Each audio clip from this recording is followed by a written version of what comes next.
Welcome. You're listening to Fairfield County Talk Radio, produced by Sharc Creative and made possible by Entergy, Indian Point Energy Center, Tough Lawn Service, Earthscapes Landscape Design, Dagny's Real Estate Boutique, and Good Morning Wilton. I'm here today with Tracey Conte, the Vice President of Development and Community Engagement at Ability Beyond. Welcome, Tracey. It's great to see you. It's nice to meet you. We wanted to take this time to put a little spotlight on Ability Beyond, and of course, all the things that are happening right now that unfortunately have gotten in the way, but we're going to do everything we can to try to put a spotlight on what you were looking to accomplish at the end of the month and try to put that content out there. Ability Beyond is a nonprofit. The proceeds from their annual Black Tie Gala often go out to over 3,000 individuals with disabilities in Connecticut and New York. And due to this year's unprecedented pandemic, the fundraiser has to be reinvented. And we're going to go with a virtual Go Gala. So again, Tracey Conte, the Vice President, is with us today. Tracey, tell us a little bit about Ability Beyond. Sure. Thank you, Andrew. Pleasure to meet you too. And thanks for having me on. Ability Beyond was founded about 65 years ago by a small group of parents who were looking for a better life for their children with disabilities. And 65 years later, we're one of the most comprehensive human services agencies providing services for adults with disabilities in the Northeast. We serve 3,000 adults. Average age is 50 years old, up till people in their 80s.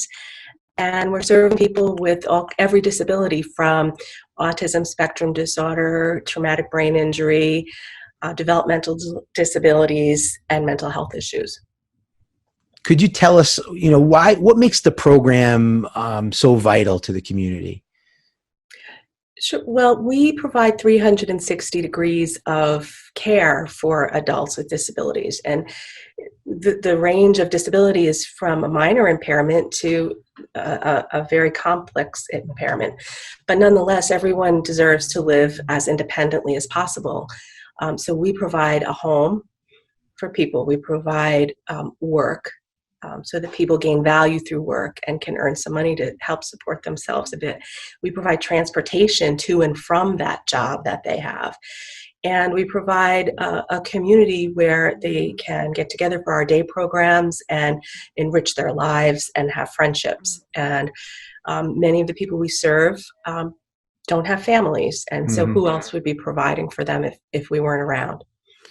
And I got to imagine with the coronavirus that this has certainly impacted the day-to-day operations. You want to talk a little bit about that and how that's impacted everybody there?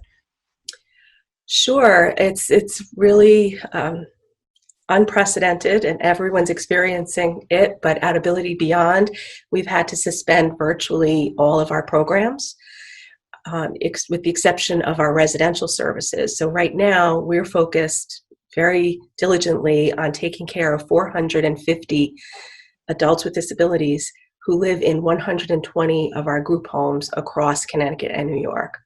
And that's 24/7 care. And it's caring for people who often have underlying medical conditions or are aging.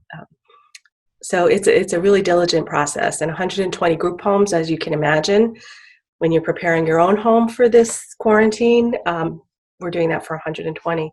It's a lot of supplies.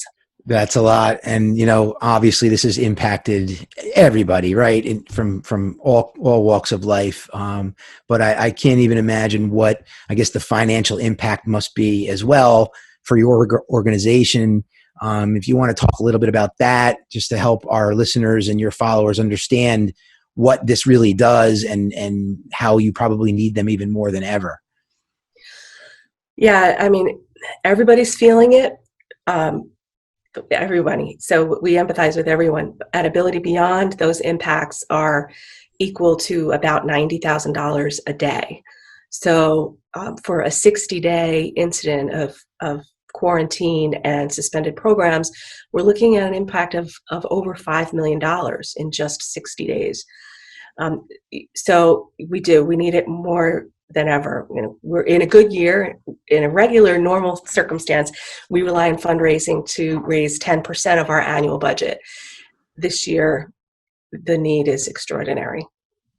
And we're going to get into the fundraiser that was coming up as well. But before we do that, you mentioned something about the supplies that are needed. I mean, do you actually have adequate supplies right now, or I would imagine that's a tough call. It's a tough call, and it's exacerbated by the problem that human services agencies have not been recognized as the frontline healthcare providers. So we have not been benefiting from the stream of supplies that have been going to hospitals and home cares and hospices. So we've had to go out there and get supplies ourselves. It's been great. We've had a lot of volunteers coming through for us. So we've done a great job of stocking up on toilet paper and your basic cleaning supplies, but also thermometers and personal protective equipment. We do have one need still, and that is for isolation gowns, those disposable gowns that people wear. Mm-hmm. That is something that we're still in need of. And do you foresee that coming in at some point, or are people calling you about it, or like, what are you doing to try to locate it? It's got to be pretty difficult. It's very difficult. We have a whole team of employees who were redeployed as our agency's super shoppers, and they're combing every place and every website they could possibly find. We also have board members who are involved on other boards like hospitals who are helping us try to locate them. There have been a lot of orders placed. It's just a question of if the orders ever get fulfilled and actually get mm-hmm. delivered. So, hopefully that is softening, and we'll start to see more supplies flowing soon. Yeah, I think, we're starting to see a little bit of an improvement now that we're almost towards the end of April. I mean, we're in a much different place than we were 30 days ago, right? But that doesn't stop you from having your Go Gala, which is coming up. What is it, April 25th? 25th, yes. 25th. You want to tell us a little bit about that? Sure. So we have been having an annual gala for about 40 years. And recently, in the past 5 years or so, we get about 500 people out, and we raise close to $700,000 with this one fundraising event. It's our major event of the year. And obviously, with what's happened, we needed to pivot. And rather than canceling it altogether or trying to move it out to the fall and take a gamble on that, we decided to go forward with our virtual gala. So we've had enormous support. We've already raised $307,000. We have many sponsors who were very supportive when we changed up our format. They all said, "Yep, keep going. That's great. You still have our support." So we're hoping that people will buy virtual tickets, virtual tables. We do something called a lend a hand every year, which is really an opportunity for people to give just a straight up donation at any level that they're comfortable with. And that goes from $25 up to $25,000. And for this year, we'll be hosting a live giving hour, which will be webcast. And it'll be hosted by comedian Christine O'Leary. Yeah, I saw that. And so we're hoping that it'll be fun.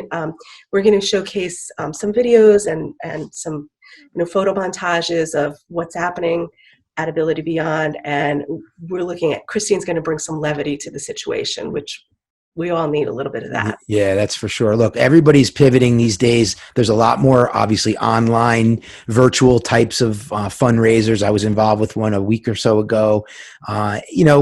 It's what we need to do. I mean, granted, we'd love to be in the same room together. We'd love to continue doing that, and we'll get back to that at some point. But right now, your organization has to do what you have to do, and hopefully with the comedian support and everybody else coming together, you'll be able to still achieve some of your goals. And, what can people do, Tracey? Where can they go? Point them in the right direction. We only have a week or so to go. So what can we do to really ramp this up to get more people to find out about it? I appreciate that.